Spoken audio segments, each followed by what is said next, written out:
Well, thank you. It is great to be back in Corpus. Thank you so much for coming out.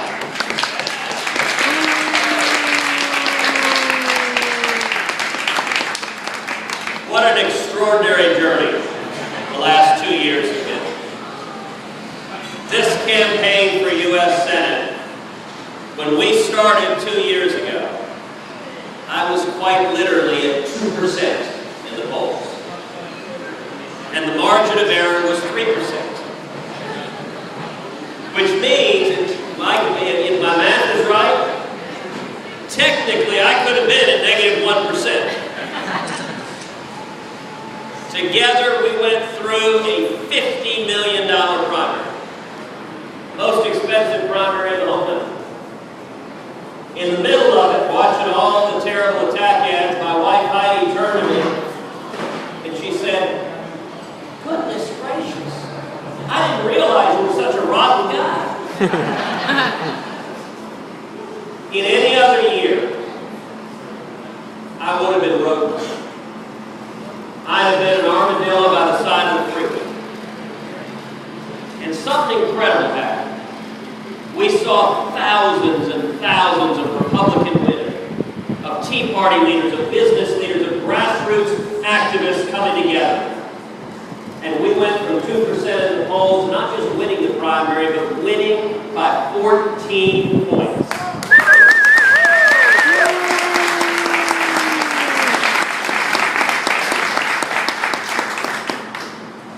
That victory was a testament to the grassroots all across the state of Texas.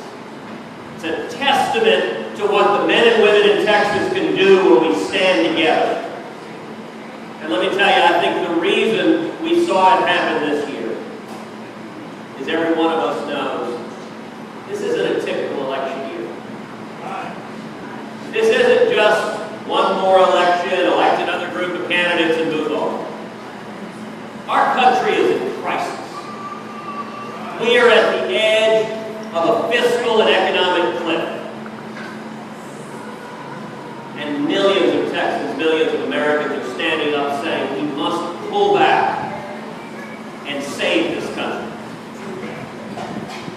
If and when we win in November, and together we're going to win in November.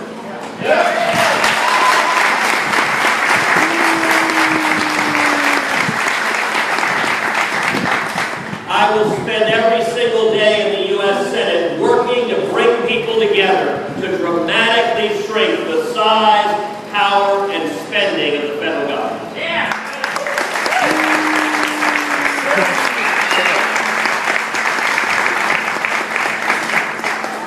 Now let's talk about 3 pieces of that. Cutting spending, regulatory reform, and tax reform. Federal government spending is out of control.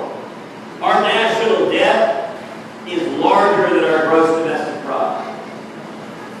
A few weeks ago, I had the great honor of speaking down in Tampa at the Republican convention. I talked about the national debt. I talked about our 2 little girls, Caroline and Kathy.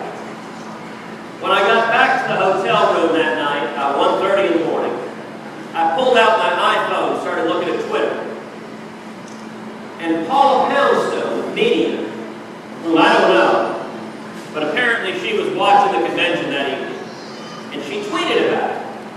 She said, "Ted Cruz just said, when his daughter was born, the national debt was $10 trillion. Now it's $16 trillion. What the heck did she do?"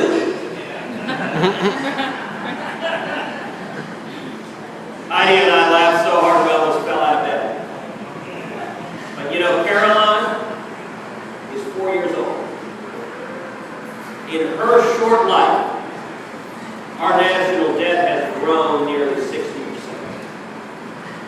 We are galloping down the road to where Greece and Italy and much of Europe find themselves. And that is why so many millions of Americans are standing up and saying, "Guys, it ain't that complicated. Stop spending money we don't have."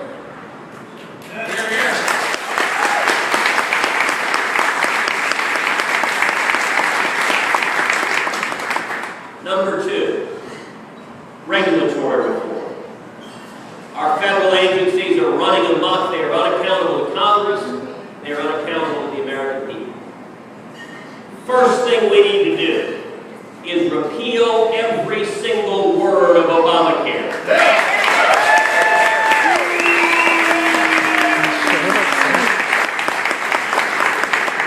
We need to repeal Dodd-Frank.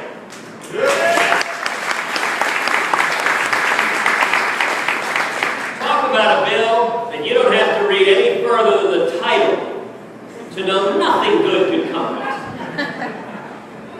We need to stop the abusive enforcement of environmental laws.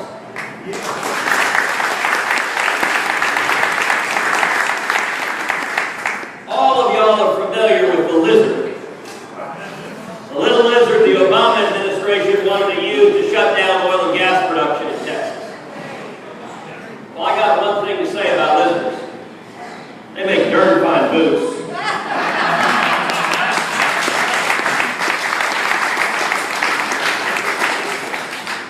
And number three, we need fundamental tax reform. We need to take our incredibly complicated Byzantine tax code. You know, there are more words in the IRS code than there are in the Bible. And not one of them is as good. We need to move to a low, uniform rate that is flat, that is fair, that applies to everyone.